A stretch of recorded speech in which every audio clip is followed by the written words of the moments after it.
In this tutorial, we will be working with the Camtasia add-in to record your PowerPoint presentations with voice and camera.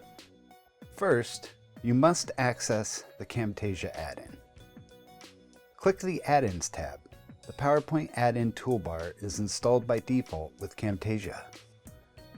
If it doesn't appear in PowerPoint, you may need to enable it. To do this, go to File, Options, and Add-ins. Click on the Manage drop-down, select Disabled Items, then click Go. If the Camtasia add-in is listed, select it and click Enable. Now to record your PowerPoint presentation. Click the Add-ins tab for the Camtasia recording options. The red button is your record button. You can toggle your microphone on and off, your camera on and off, open a camera display, and adjust specific recording options.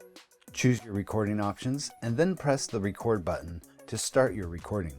You will be given the option to test your audio. After hitting record, a window will pop up. And if there is audio, you will see the audio meters bouncing. Then click the button to begin recording.